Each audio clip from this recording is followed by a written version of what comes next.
Muy buenas noches, bienvenidos a las 5 de las 7, les saluda Richard Cortés, hoy jueves con varios temas, uno de ellos sin duda el de Venezuela, la situación tan desesperante y caótica en Venezuela que a los peruanos también nos conmueve, hay medidas y acciones importantes que lo vamos a discutir durante el programa. De inmediato los titulares de las 5 de las 7.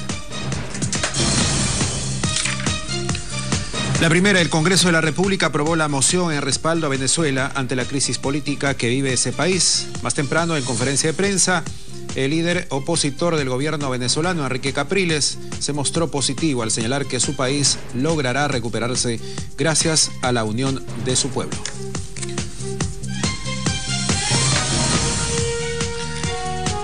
La segunda noticia, más de 100 policías están siendo investigados por presuntos vínculos con los llamados escuadrones de la muerte. Así lo afirmó el viceministro del Interior, Ricardo Valdés. El próximo lunes 15, el Ministerio del Interior presentará un informe sobre el caso.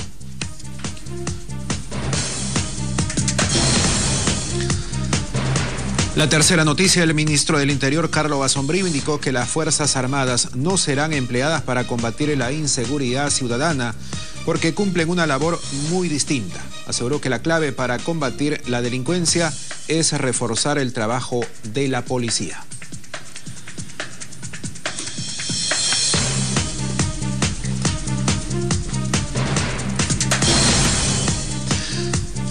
La cuarta noticia, vuelve la polémica. La ministra de Salud, Patricia Salas, señaló que la denominada píldora del día siguiente deberá estar disponible en los hospitales públicos.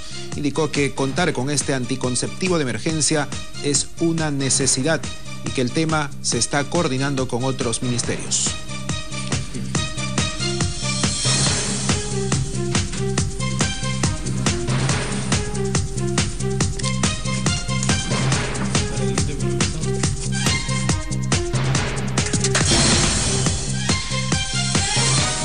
La quinta noticia, el escándalo en el Tribunal Constitucional. Ernesto Blume, magistrado de esta institución, retiró el pedido de vacancia contra su colega Marianela Ledesma, quien votó en minoría contra una demanda de 2 universidades privadas para seguir gozando de beneficios tributarios. La jueza había denunciado que quería ser sacada del cargo por sus opiniones contrarias.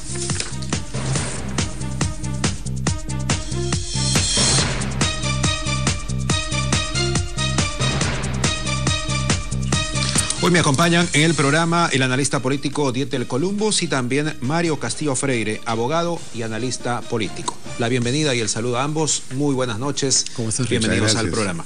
Vamos a comenzar con el tema Venezuela. Hoy todos estamos viendo los pasos que se están dando en este esfuerzo que no solamente es de Perú, sino de otros países para encontrar una salida a la crisis en Venezuela. Está en nuestro país el líder opositor Enrique Capriles en estos momentos en un encuentro privado con el presidente Pedro Pablo Kuczynski. Dietel, ¿cómo ves esta decisión del Congreso de la República que hoy aprobó una moción de respaldo a Venezuela? Bueno, antes que nada, buenas noches, Richard. La moción que ha aprobado el Congreso de la República, todos tenemos que entender lo que es una moción política, ¿no? Y no es malo que sea una moción política, ¿no? Yo creo que es tiempo, así como el presidente Kuczynski en su oportunidad, incluso antes de asumir formalmente la presidencia de la República, él ha sentado una pauta de cuál va a ser su posición como poder ejecutivo respecto a lo que está pasando en el hermano país de Venezuela. Muy diferente al anterior. Obviamente, ¿no? Esperemos que el presidente Kuczynski se desmarque totalmente del gobierno anterior en muchos aspectos. También era propio que el Congreso de la República, siendo otro poder del Estado, digámoslo de alguna manera, pudiera no solamente sentar su posición, sino que también expresara pues la solidaridad que todos los peruanos debemos profesarle a Venezuela.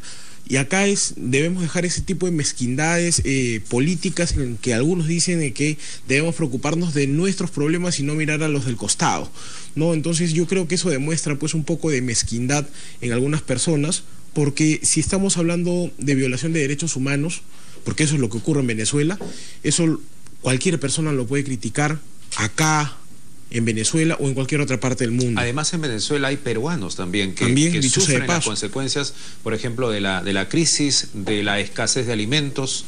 Sí, claro. Lo que pasó esta tarde en el Congreso de la República, don Mario, con una cuestión previa para, digamos, ir de inmediato a la votación de fondo de la moción multipartidaria. Y también se desestimó, se rechazó la moción que había presentado el Frente Amplio, que obviamente mereció muchas críticas. ¿Cómo queda el Frente Amplio ante esta decisión y lo que el Congreso rechazó su propuesta sobre Venezuela?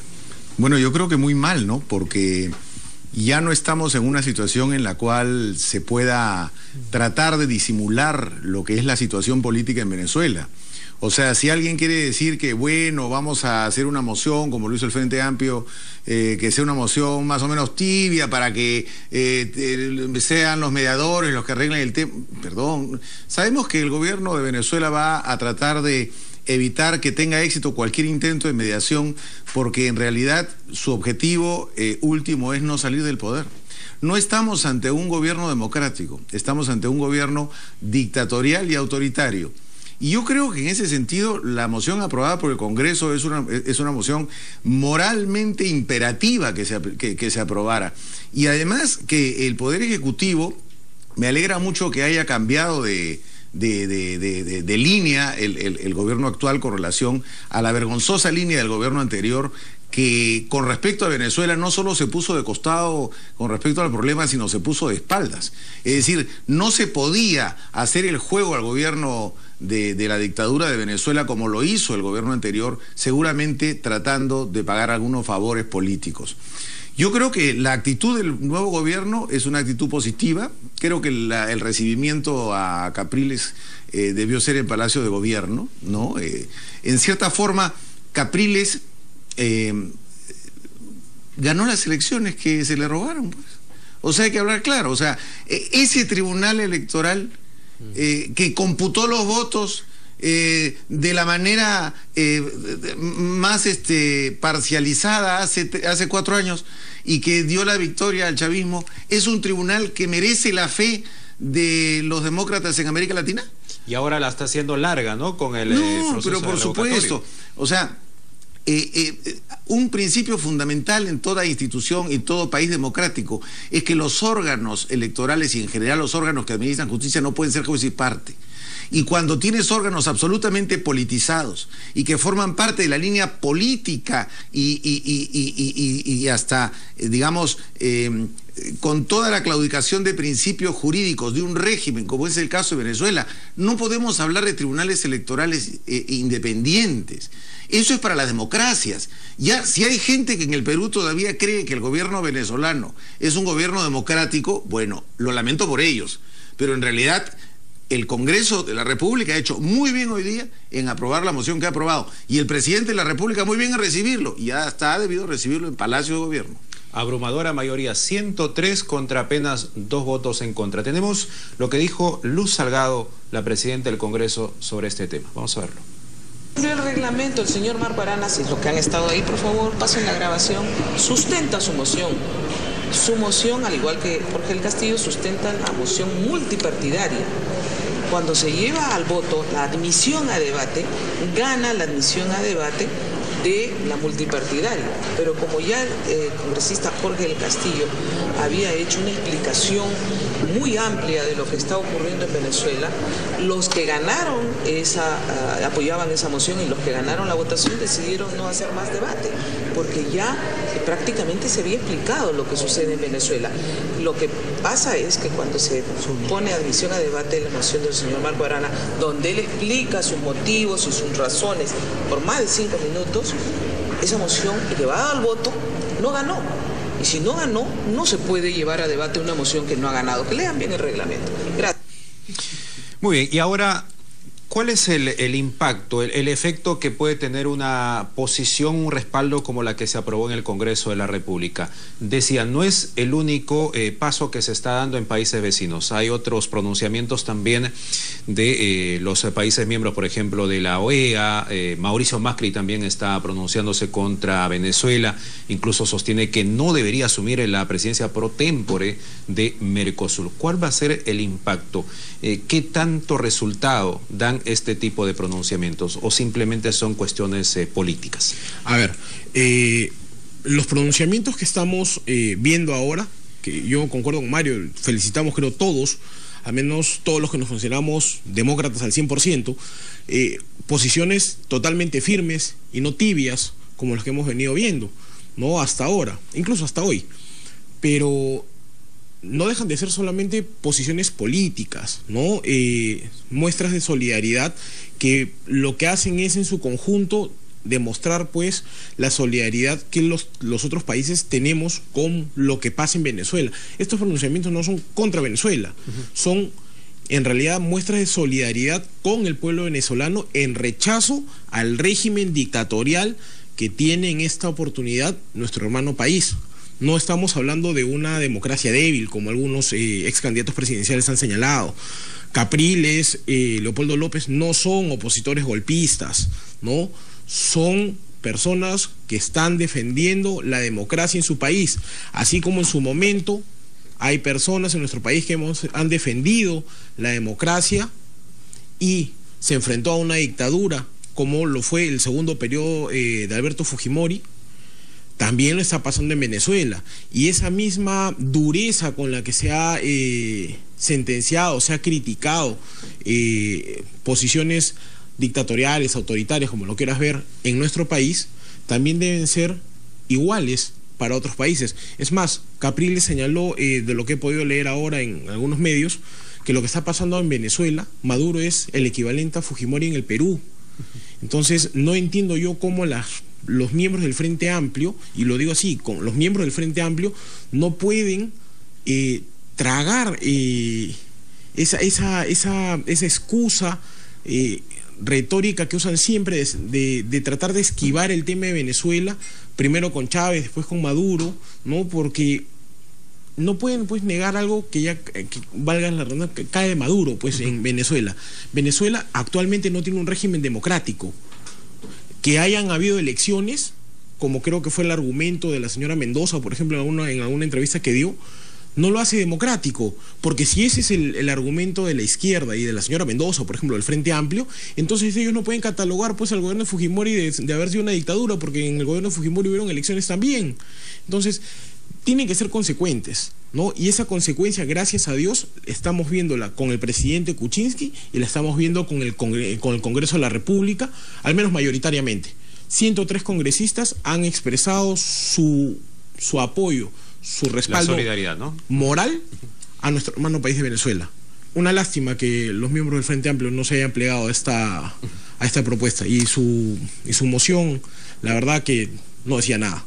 Sí, pues, y en los últimos días yo escuchaba al congresista Marco Arana argumentar sobre este asunto y cuestionar un poco la moción impulsada por el Partido Aprista y que finalmente fue firmada por la mayoría de bancadas. Decía también, ¿no?, ¿cómo es que Enrique Capriles viene al Perú y va a estar del lado de bancadas como Fuerza Popular, que en el pasado tenían a Alberto Fujimori y la dictadura? Y en el caso del APRA, casos de corrupción, señalando a Alan García, ¿no?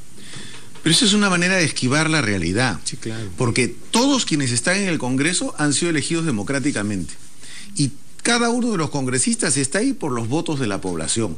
De tal manera que lo perverso del argumento de la izquierda en el Perú hoy es poner en el mismo nivel moral a la oposición y al gobierno de Venezuela. Es decir, sí, bueno, que medien para que se solucione el problema, que medien otros. Perdón, para que se solucione el problema entre dos iguales o entre gente que cree en la democracia y gente que está aferrada al poder con todas las malas artes que vienen utilizando desde hace décadas en Venezuela. Eso es perverso y es una señal muy clara de lo que debemos evitar en el Perú. No, Mario, le interrumpo un instante porque ha terminado la reunión entre Enrique Capriles y el presidente Pedro Pablo Kuczynski. Vamos a escuchar. En América Latina y naturalmente en Venezuela. Aprecio mucho la visita del gobernador Enrique Capriles y yo le he explicado nuestra posición, que es obviamente seguir los preceptos de las Américas, que son no interferencia de un país en otro, pero respeto total a los derechos democráticos, la tolerancia, y en eso hay un artículo de la Constitución venezolana, el 72, que encarna esos principios democráticos, permite la revocatoria bajo ciertas condiciones, y evidentemente es un tema importantísimo en este momento que nosotros moralmente apoyamos, obviamente sin interferir en la vida política de Venezuela. Muchas gracias, presidente. Habló el jefe de la casa. Muchas gracias. ¿El balance que podríamos dar? No, muchísimas gracias. Le dijimos al presidente PPK, amigo, muchas gracias por habernos recibido en su casa. Quiero agradecerle a todo el pueblo peruano las muestras de solidaridad que hemos recibido en estas horas de visita a Perú. Yo tenía 3 años sin pasar por este país hermano. Y bueno, hemos recibido respaldo absoluto. Nosotros, como le explicábamos al presidente, estamos buscando una solución constitucional, pacífica, democrática y electoral a la crisis que vive nuestra Venezuela. No hay ningún país en América que tenga la situación de mi país y estamos convencidos que los venezolanos vamos a encontrar el camino y la solución a nuestros problemas. Muchas Presidente gracias. Kuczynski, estamos en directo para RPP Multiplataforma. Dos consultas, por favor. El Congreso de la República aprobó una moción de respaldo a Venezuela y quería saber cuál es su opinión que tiene usted también, señor Capriles. Y la segunda consulta es el apoyo que va a recibir también los peruanos en Venezuela, si es que se van a adoptar algunas medidas al respecto, presidente. Mire, nosotros apoyamos la moción del Congreso que parece haber sido expresada por casi todos los congresistas, y naturalmente a los peruanos que están en Venezuela vamos a ofrecerles la ayuda que podamos si es que quieren regresar aquí, pero son muchos también, o sea, tendremos que preparar esto bien. ¿Esto sería a largo plazo, presidente? Mire, no, la crisis es ahora, el largo plazo ya veremos. No, sobre las medidas que se van a tomar a favor de los peruanos, justamente. Mire, todo eso se debe discutir inmediatamente en el gabinete, y si hay aspectos presupuestales, el presupuesto se presenta en unos días. ¿Ha conversado ya sobre ese tema con su canciller? RPP con una transmisión en directo en multiplataforma, se le consulta si ha consultado con ello con el canciller de la reunión. Presidente, ¿y qué respondería a estas algunas bancadas políticas que están señalando que esta reunión no sería apropiada con el líder opositor Enrique Capriles? ¿Qué le respondería a ello? Yo creo que es perfectamente apropiada. Yo soy el jefe del Estado peruano. Yo apoyo la democracia, por eso me eligieron presidente, y yo apoyo las buenas causas, y él es parte de una buena causa. Muchas gracias. Las declaraciones entonces del presidente de la República, Pedro Pablo Kuczynski, con el líder opositor venezolano Enrique Capriles en una transmisión en directo de RPP en multiplataforma informativa. Este encuentro, además, que ha durado por un tiempo aproximado de 40 minutos, en el cual ya ambas personalidades ya se vienen retirando con las delegaciones precisamente que se han juntado aquí en la vivienda del presidente de la República en el distrito de San Isidro. Reiteramos entonces, el presidente de la República entre sus declaraciones ha señalado que apoya entonces la moción que se aprobó en el Congreso de la República con respecto al apoyo a Venezuela, adoptar algunos mecanismos para poder ayudar a algunos compatriotas que se encuentran en Venezuela y que en la eventualidad desean regresar a nuestro país. Esta es la información entonces que tenemos a esta hora de la noche, luego de culminar entonces ese encuentro entre Kuczynski y Capriles aquí en San Isidro. Adelante con ustedes en Estudios Centrales. Muchas gracias a nuestro compañero Jorge Chávez. Una posición firme, ¿no?, del presidente de la República, Pedro Pablo Kuczynski, sobre Venezuela. Además también está el compromiso, ¿no?, de tenderle la mano a los compatriotas que la están pasando mal, como los venezolanos en ese país. Sí, efectivamente, ¿no? Las declaraciones han sido contundentes, y más aún junto al líder venezolano, y ese compromiso tiene que ser en ese tono y, digamos, inclaudicable durante todo el mandato del presidente actual, y esperamos que no dure todo el mandato el problema en Venezuela, ¿no?, que se resuelva antes, pero lamentablemente pues es una situación muy dramática, ¿no?, en la cual hay una dictadura que no quiere dejar el poder, y eso puede terminar muy mal, ¿no? Al margen de la respuesta que seguramente en cualquier momento ya van a llegar al estilo de Nicolás Maduro, ¿no? Sí, claro. La respuesta hacia el gobierno peruano por El insulto, la pachotada, por como supuesto, claro, la malcriadez, claro, es para consumo interno y para distracción internacional. Dietel, y pensando ya en lo que está viviendo Venezuela y lo que puede ocurrir más adelante, yo veo, por ejemplo, el rostro de Enrique Capriles, de Paulina Fachín, venezolanos en nuestro país, y reflejan esa desesperación, esa angustia por la realidad, el panorama en Venezuela. Se habla, por ejemplo, de una masiva movilización para el 1 de septiembre, la gente en las calles, el escenario en el Consejo Nacional Electoral con los plazos dilatándose, todo hace suponer que va a ser difícil que se pueda alcanzar el revocatorio que se impulsa para sacar a Maduro del poder. ¿Cómo se resuelve la crisis en Venezuela? Mira, para empezar, es obvio que tú ves un rostro de preocupación en Capriles o en cualquier venezolano que defienda la democracia en su país por una cuestión muy sencilla. Este gobierno dictatorial, ¿no? Chavista, que en esta oportunidad está encabezado por el señor Maduro, le está robando el futuro a un país completo, y eso es un crimen imperdonable. Obviamente que los vas a encontrar a todos con ese tipo de expresión, porque es la preocupación que tiene pues un líder, como en ese caso lo es Capriles, por el futuro de todos sus compatriotas. Y los niños que no tienen para alimentarse. Así es. Kuczynski, el presidente Kuczynski ha dado un mensaje para mí muy contundente en ese momento, cuando le preguntó uno de los periodistas, ¿y usted qué opina de lo que están criticando, que usted no debería haberse juntado con Capriles? Y Kuczynski ha sido tajante. Él ha dicho de que él es el presidente y él respeta la democracia y no hay cosa más adecuada que esté con Capriles. Para mí eso significa, Capriles es igual a democracia, Maduro es igual a dictadura. Ya lo dejó más claro ya. O sea, aquellos que están criticando el tema en nuestro país, creo que están apostando por un discurso pues mezquino, y ya no solamente mezquino, que me hace preguntar, y creo que a la mayoría, si es que hay algún tipo de compromiso, ¿no? Más allá que político, con un gobierno nefasto como el de Maduro. Ahora, ¿cómo se va a solucionar este problema en Venezuela? Ciertamente los venezolanos van a tener que empujar el barco para llegar a lograr el revocatorio. ¿Será en las calles? Capriles lo ha mencionado en una de las entrevistas. Él ha dicho, si es que el revocatorio se da, Venezuela va a ser otra. Dios mediante que eso sea así. Si no se puede dar, el señor Maduro permanecerá en el poder. Esa es la respuesta de un demócrata. Él va a respetar la voluntad del pueblo, y si el pueblo mayoritariamente decide no sacar a Maduro, me imagino, y eso es lo que todos los demócratas aspiramos en nuestro país, que ellos sigan en la brega para poder lograr ayudar en lo que buenamente puedan a sus compatriotas. Pero si es que no logran sacarlo del poder por el revocatorio, creo que sería un poco más complicado de hablar de tomar las calles.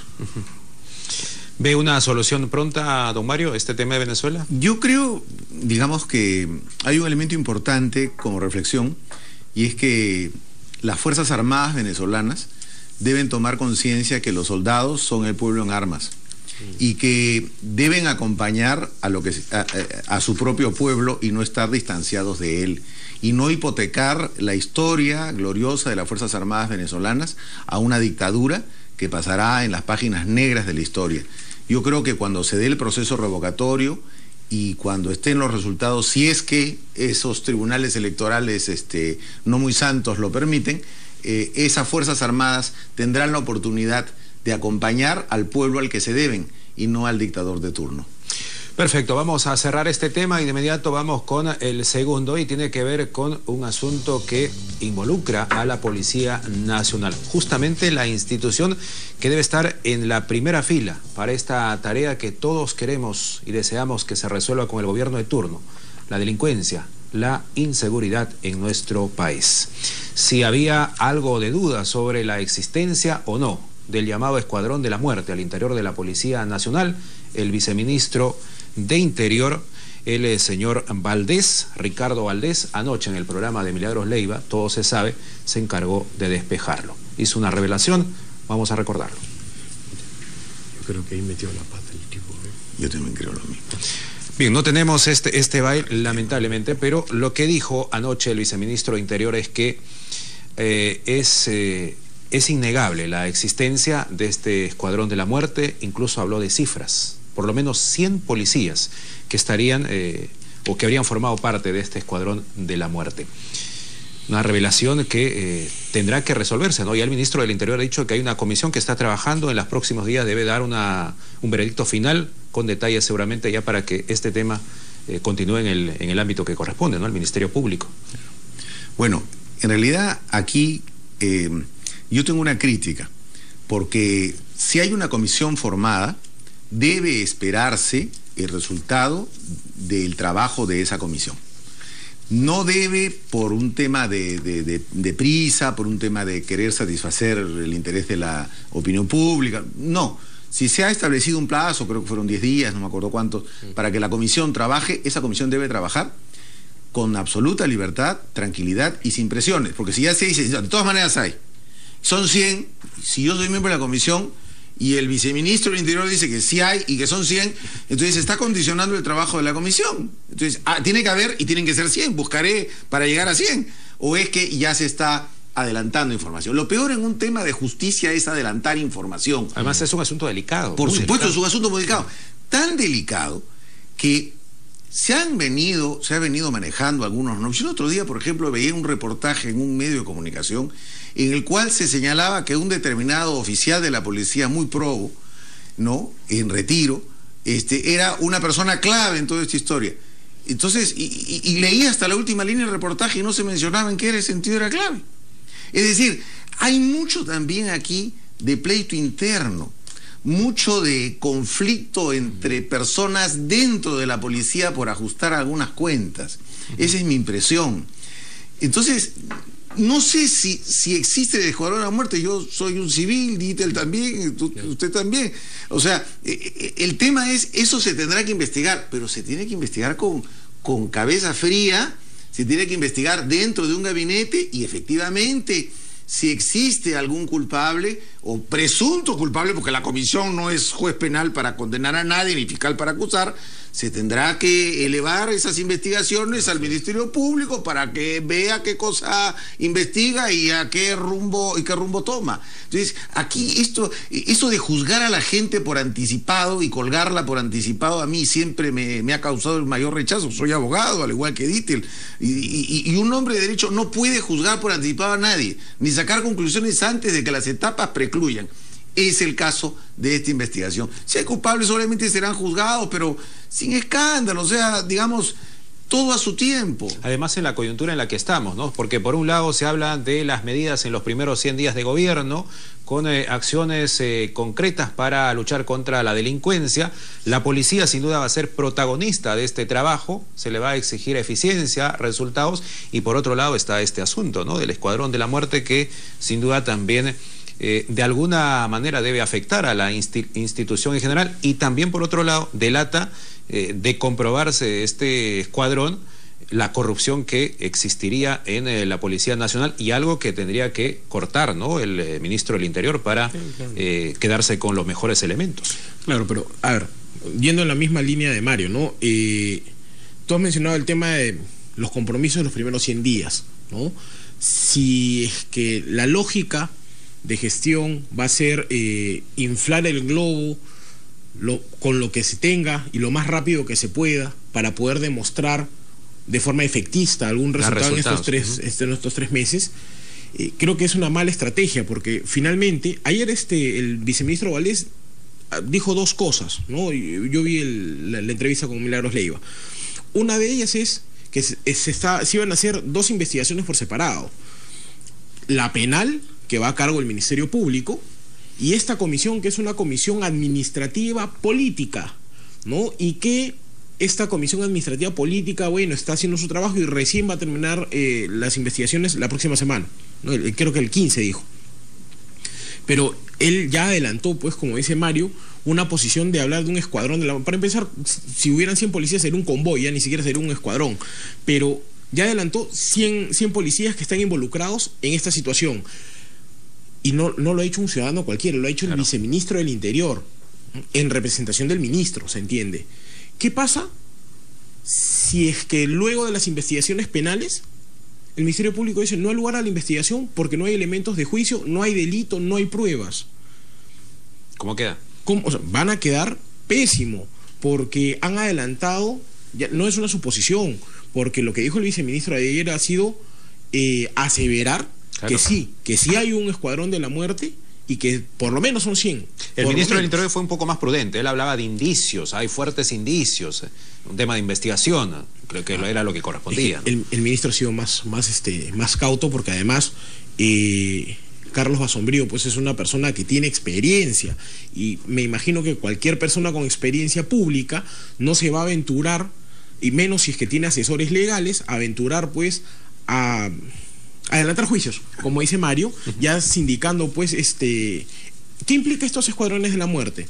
Que han habido pues ejecuciones extrajudiciales, ¿no? Y eso pues evoca inmediatamente a la ciudadanía pues al grupo Colina y situaciones similares, ¿no? Ya por ahí alguien en estos días ha soltado pues en redes sociales que si es que de comprobarse esta situación, Ollantaytamala va a estar en la misma situación de Fujimori por un tema de autoridad mediata, y dicho sea de paso, eso es parte pues del imaginario de la colectividad que hace conjeturas, y ese tipo de conjeturas no le hacen mucho bien al país, más aún si es que viene el viceministro del Interior y ya te asevera que eso sí es cierto. Entonces yo creo que lo prudente es de que esperemos a que el Poder Judicial, por lo menos el Ministerio Público, investigue y decida formalizar una acusación fiscal, y que la acusación con el fiscal, el Ministerio Público, no acaba, porque tendría que pasar al Poder Judicial, y en el Poder Judicial determinar si es responsabilidad penal o no. O sea, no podemos jugar tampoco con la honra de 100 personas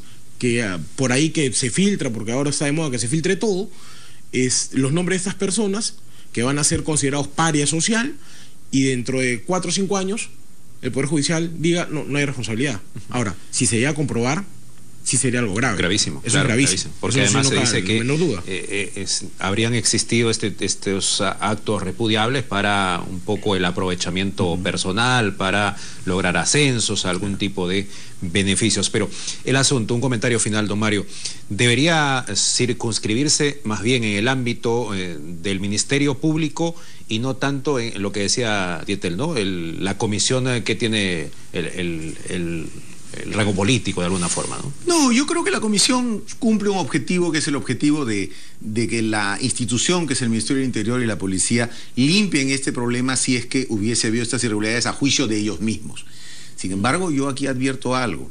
El gobierno tiene que tener mucha cautela en su relación con la policía, porque ya las medidas adelantadas con respecto a la reorganización de la policía son medidas bastante drásticas. Claro, el tema generales. Empezando por el tema de los generales. O sea, no estamos hablando de que haya 2 generales menos. Estamos hablando de pesados, ¿no? Por supuesto. Entonces, esa relación con la institución fundamental en el Ministerio del Interior, que es la Policía Nacional, tiene que ser manejada con mucha cautela, porque la policía va a estar allí los 5 años de gobierno.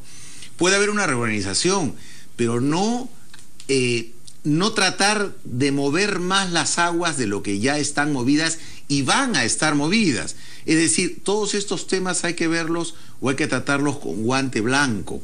Con guante blanco no por suavidad, sino con guante blanco precisamente para no contaminarlos de otros elementos que no sean los estrictamente necesarios a los hechos ocurridos, a la verificación de los mismos y al traslado de esos hechos a las autoridades correspondientes, que son el Ministerio Público y eventualmente el Poder Judicial. Esa es la historia y el cauce natural. Lo otro ya es, en cierta forma, peligroso. Ahí hay que tener mucho cuidado. Perfecto, y no olvidar que este caso, o sea, sale a la luz pública justamente por alguien desde la propia institución de la policía, ¿no? Como le decía hace un momento, de repente por una situación de conflicto, por una situación de descontento o revanchismo, las internas que a veces ocurren, ¿no?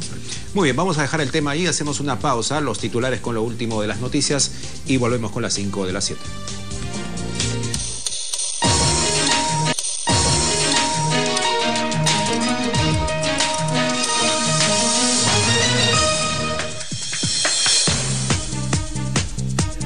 Continuamos con el programa, estamos en las 5 de las 7 por RPP Noticias. Vamos a hablar del tercer tema de hoy y tiene que ver con las Fuerzas Armadas. Se habló mucho en la campaña de que si las Fuerzas Armadas deberían o no integrarse, apoyar, ser parte del trabajo de la Policía Nacional para combatir la delincuencia en el país. Algunos candidatos planteaban ello, y lo que ha dicho ahora el ministro del Interior, Carlos Basombrío, es que no. Las Fuerzas Armadas no van a formar parte de este trabajo de la policía para luchar contra la inseguridad en el país. Es un tema, creo que cerrado, ¿no? Del gobierno. Más bien la estrategia va por otro lado. Empoderar a la policía, también comprometer en este trabajo a los municipios para que los serenazgos también se comprometan en este trabajo y se haga un patrullaje más bien conjunto. Bueno, a ver, si me permites, el tema del patrullaje conjunto entre la policía y las municipalidades viene dándose hace muchos años.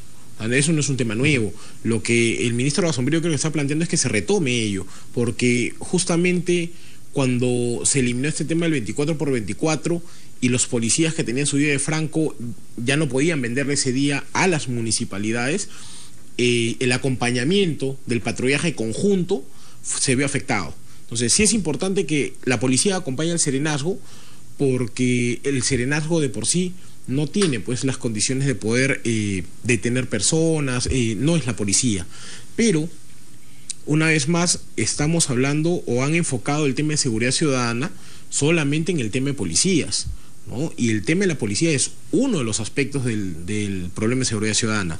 El Consejo Nacional de Seguridad Ciudadana, que ahora lo está presidiendo el presidente Kuczynski, ¿no? Y que me parece excelente que lo haga, y esperemos que así se mantenga, está integrado por el Poder Judicial, el Ministerio Público, está integrado por el Ministerio del Interior, el presidente y otras instituciones, ¿no? Entonces, con eso que quiero decir, el problema de seguridad ciudadana es un problema conjunto, claro, en el cual para solucionarlo participan muchas instituciones.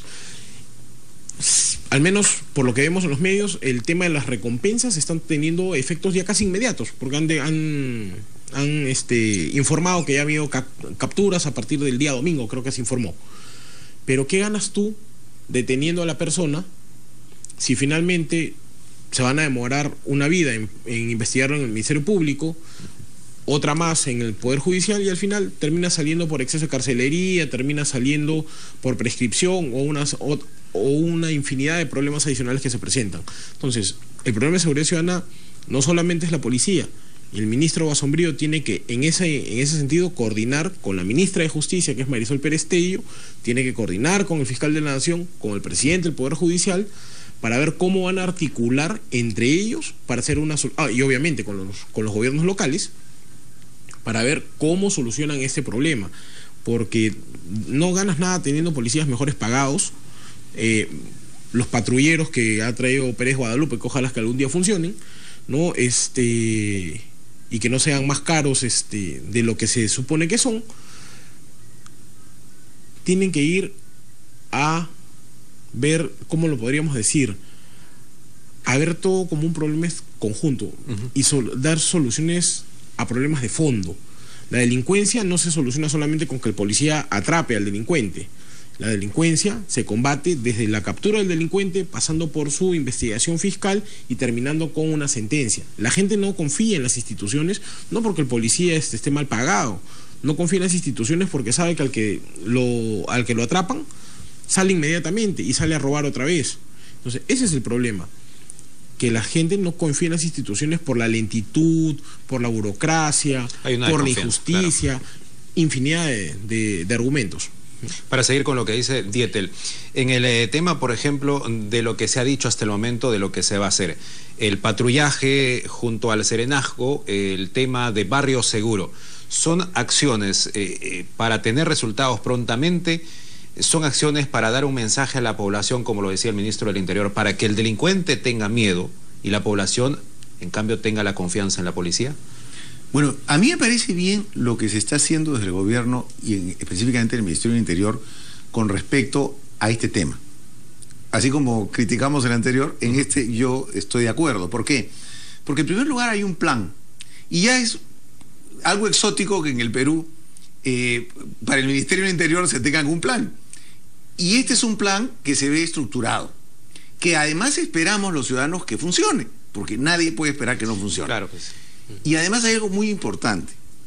Un gobierno que recién ingresa no puede abdicar y decir, no, yo ya con la policía no puedo controlar orden público y por lo tanto, desde la primera semana de gobierno, segunda semana, que vengan las Fuerzas Armadas y declaro estado de emergencia. Claro. No puedes hacer eso dentro de un gobierno recién estrenado y dentro de un régimen constitucional, porque es la abdicación de tus funciones y la admisión de tu propia inutilidad. Entonces, es natural y bueno que el gobierno haya dicho, señor, la policía controla el orden público. Y esta policía, que además yo gobierno, voy a tratar de reformar, fortalecer y limpiar para que cumpla con su función constitucional. Y complementando con anuncios de que se va a mejorar la remuneración. Por supuesto. Todos esos anuncios y todas esas medidas que se han, digamos, publicado, publicitado, son medidas tendientes a tener éxito en la función del ministerio y en la función de la policía. Sí hay un problema. Y el problema es el plazo. ¿Por qué? Porque todos sabemos que estas medidas no van a dar, digamos, no van a tener éxito todas juntas el mismo día y la segunda semana de gobierno o en septiembre. Van a tener éxitos paulatinos. El problema es cómo va de la mano esa necesaria lentitud en la aplicación práctica de todas estas medidas y las necesidades de la población con respecto a la seguridad ciudadana. O sea, son dos líneas que se pueden cruzar y espero que no sea pronto. ¿Por qué? Porque si fuese pronto, si la inseguridad ciudadana continuara como está ahora y los problemas y los asesinatos y los robos, etcétera, eso implicaría que las voces en el sentido de que efectivamente el gobierno llame a las Fuerzas Armadas se harán sentir de aquí a unos meses. Hoy el gobierno tiene el apoyo mayoritario de la población y esperemos que lo siga teniendo y que esa sensación de inseguridad a raíz de los delitos no siga aumentando, sino disminuyendo, de tal manera que esas dos líneas vayan de la mano en favor de una adecuada actuación del Ministerio y de la Policía. Eso es lo que queremos todos y no que estas acciones no tengan resultados. Yo creo que sí lo pueden tener. Digamos, si hay la decisión política que la hay y el presidente está dirigiendo este organismo que relativo a la seguridad como lo ha empezado a hacer y que no deje de hacerlo, ¿no es cierto? Yo pienso que esto sin duda debe mejorar. Perfecto, vamos a dejar este tema ahí. Seguimos con el programa, vamos a abordar el siguiente tema y tiene que ver con un asunto que va a generar polémica porque siempre es controversial. Ha puesto en el tapete nuevamente la ministra de Salud el tema de la píldora del día siguiente, ¿no? Y argumenta de que el Ministerio de Salud no puede distribuirlos como correspondería. Y a mí imagino, en cuestión de horas, seguramente la Iglesia Católica va a emitir su pronunciamiento, como siempre lo ha hecho. Antes ya había una distribución por parte del Ministerio de Salud, pero después se dejó de hacerlo. Ahora lo que dice la ministra, no puede ser, es hasta cierto punto discriminatorio que se sigan vendiendo la píldora del día siguiente en las farmacias, pero no todos pueden acceder a ella. Ya. A ver, yo tengo una posición así, ¿cómo lo podemos llamar? Intermedia, ¿no? A ver, no es que el Ministerio de Salud no pueda porque al gobierno de Ollanta no quiso hacerlo o porque el gobierno de García tampoco. Debemos recordar que hay una sentencia del Tribunal Constitucional del año 2009 en la cual le ordenan al Ministerio de Salud expresamente a que no pueden desarrollar dentro de las políticas públicas de salud aquellas que se refieren a la entrega gratuita de la píldora al día siguiente. Y la sentencia del tribunal señala además que ordena que a todos aquellos laboratorios que en el Perú distribuyan esta píldora dentro del cosito de la posología que viene dentro de cada cajita, tienen que colocar pues de que la ingesta de la pastilla genera ciertos riesgos, ¿no? Que de lo que se entiende pues es básicamente, y esa es la discusión, pero estamos hablando ya que la ministra de Salud tendría que ver cómo va a hacer para no cumplir un fallo del Tribunal Constitucional. Actualmente creo que hay una demanda que se ha presentado ante la Comisión Interamericana de Derechos Humanos, creo que la han presentado unas ONG, justamente por ese tema, pero estamos hablando pues de que no es una decisión unilateral, estamos hablando de que hay una decisión plasmada en una resolución, en una sentencia del Tribunal Constitucional, que señaló que no se puede, que el Ministerio de Salud no puede continuar con este tipo de políticas. Yo en lo particular considero pues de que no tendría mucha lógica que le prohíbas al Estado, al Ministerio de Salud, que pueda repartir de forma gratuita la pastilla para... esto no es un anticonceptivo de emergencia, como dice el nombre. El Ministerio no puede, pero sin embargo cualquiera puede ir a una farmacia y con 15, 20 soles comprarse una, ¿no? Si tú lees la estructura del análisis que hizo el Tribunal Constitucional, es básicamente un análisis pro vida y que no se ha demostrado pues de que no sea un método abortivo, en buena cuenta. Entonces, ¿cuál sería la lógica desde mi perspectiva? Mantener una prohibición para que el Ministerio de Salud no cumpla con esa función, ¿no?, de implementar una política pública en ese sentido, si cualquiera lo puede hacer en la farmacia. Eso yo coincido contigo en el sentido que se podría prestar a la interpretación de que estamos hablando de políticas pues en las que hay discriminación, en la que aquel que sí tiene el dinero para poder comprarse la pastilla no hay ningún problema, y el que no tiene, entonces sí está restringido en el ejercicio de esa potestad, de esa libertad. Entonces, claro, eso es lo que va a tener que definir el Ministerio de Salud. ¿Cómo van a hacer para inaplicar un fallo del Tribunal Constitucional? Ese es el asunto, ¿no? Y hay que decirlo también, a raíz de esta distribución que no puede ser libre, en algunas zonas, por ejemplo, la gente se automedica, va a la farmacia, lo compra y pone en riesgo incluso la vida. Y la ministra de Salud ha dicho que ella no está sola en este tema, y que también hay una posición en ese sentido de la ministra de la Mujer, por ejemplo. ¿Qué piensas sobre el asunto? Bueno, a ver, yo coincido con Títer en el sentido que el principal obstáculo que van a tener las señoras ministras es la sentencia del Tribunal Constitucional. Ahora, es verdad que esta sentencia en uno de sus puntos señala que tratándose de un tema digamos, técnico, científico, se deja abierta la posibilidad para que el sentido de ese voto pueda cambiar, o ese criterio pueda cambiar cuando haya niveles de consenso con respecto a la inocuidad del producto. Sin embargo, digamos, si bien la sentencia del 2009 y estamos en el 2016, los niveles de consenso sobre la inocuidad del producto no existen, con lo cual, además, ¿quién resolvería esos niveles de consenso? Es un tema científico, es un tema jurídico, en fin, es un problema. Yo creo que el principal problema de la píldora del día siguiente, dentro de una política pública, es que efectivamente puede ser tomada como por la población como un método más. Y ese es el principal problema, porque si uno se pone a ver la mecánica de la píldora del día siguiente, efectivamente es un método anticonceptivo que en muchos casos puede ser no solo mucho más útil que otros, sino mucho más sencillo en su empleo, porque se limita al momento posterior a la relación peligrosa.